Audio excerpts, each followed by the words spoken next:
Hey everyone, Dr. Harmon here. Today I'd like to talk about the differences between a septoplasty and a rhinoplasty, and it's a very common question I receive. And I think the important thing to do is start by talking about normal anatomy of the nose. The septum is a wall that separates the right from the left side of the nasal cavity. It ends at the back to a common opening called the nasopharynx, which is continuous with the back of the throat.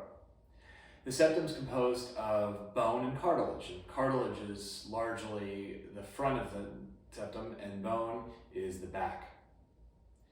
A septum can be deviated, and that means it can be shifted to one side, the other, or both. When that deviation exists, it can sometimes cause nasal obstruction, and that nasal obstruction can be minor or severe. Now, most people go to ENTs, or general ENTs, for septal deviation that causes nasal obstruction. Sometimes, however, the cause of nasal obstruction is more complex.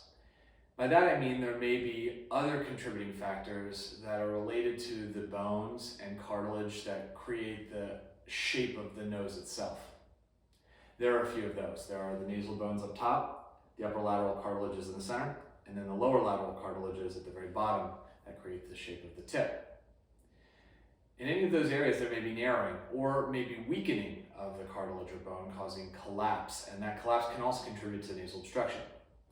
And it's when those causes are contributing that patients often come to someone like me, a facial plastic surgeon. A septoplasty involves the removal of an area of deviation while leaving what's called a strut, which is some amount of cartilage at the bridge of the nose and the tip of the nose to preserve the shape and direction of the nasal tip and the bridge of the nose. Some bone can be removed as well, but again, only the bone that is causing the deviation and nasal obstruction is removed. The cartilage that is taken from the septum can then be used during a rhinoplasty, and it can be used to reduce nasal obstruction through stenting open of the lower lateral cartilages, for example, or widening the bridge of the nose in the case of an overly narrow nose.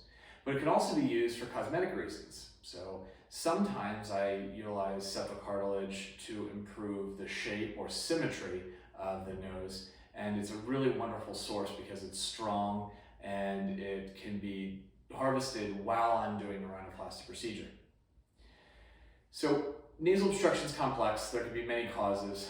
One common cause is a deviated septum, and those individuals often go to a general ENT. However, sometimes that nasal obstruction is more complex. And when that's the case, they tend to come to someone like me, a facial plastic surgeon.